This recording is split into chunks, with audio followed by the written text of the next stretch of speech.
நம் ஆண்டவர் இயேசு கிறிஸ்துவின் நாமத்தினால் மகிழ்ச்சியும் சமாதானமும் நம் அனைவரோடும் இருப்பதாக. யாக்கோபு 1:12-18 முடிய. சோதனையை மன உறுதியுடன் தாங்குவோர் பேறு பெற்றோர். ஏனெனில் அவர்களது தகுதி மெய்ப்பிக்கப்படும் போது தம் மீது அன்பு கொள்வோருக்கு கடவுள் வாக்களித்த வாழ்வாகிய வெற்றி வாகையினை அவர்கள் பெறுவார்கள். சோதனை வரும்போது இச்சோதனை கடவுளிடமிருந்து வருகிறது என்று யாரும் சொல்லக்கூடாது.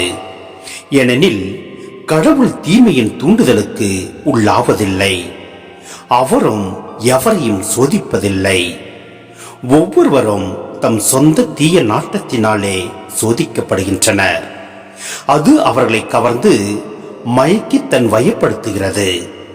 பின்னர் தீய நாட்டம் கருக்கொண்டு பாவத்தை பெற்றெடுக்கிறது. பாவம் முழு வளர்ச்சி அடைந்து சாவை விளைவிக்கிறது. என் அன்பார்ந்த சகோதர சகோதரிகளே, ஏமாந்து போக வேண்டாம். நல்ல கொடைகள் அனைத்தும் நிறைவான வரம் எல்லாம் ஒளியின் பிறப்பிடமான விண்ணக தந்தையிடமிருந்தே வருகின்றன. அவரிடம் எவ்வகையான மாற்றமும் இல்லை. அவர் மாறிக்கொண்டிருக்கும் நிழல் அல்ல.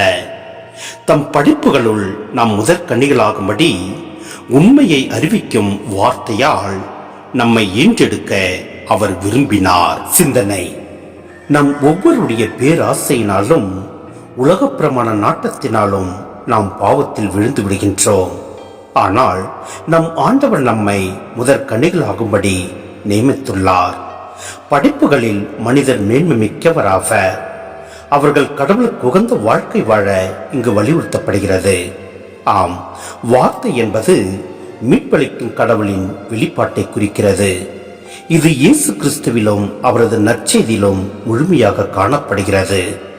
திருமுழுக்கின் மூலம் கடவுள் நம்மை தம் பிள்ளைகளாக ஈன்றெடுத்தார் என்று நாம் கருத வேண்டும்.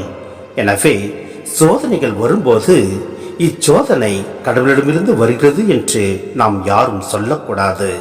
ஏனெனில் நம் ஆண்டவர் இரக்கமிக்கவர், பேரன்பு கொண்டவர், நம்மை ஒவ்வொரு நாளும் காத்து வருகின்றார். எனவே நம் ஆண்டவரில் நம்பிக்கை கொண்டு நாம் இறை வாழ்வில் பற்றுறுதியோடு வாழ்வோம். எல்லாம் அல்ல இறைவன் நம்மை நிறைவாய் ஆசீர்வதிப்பார். ஆமேன்.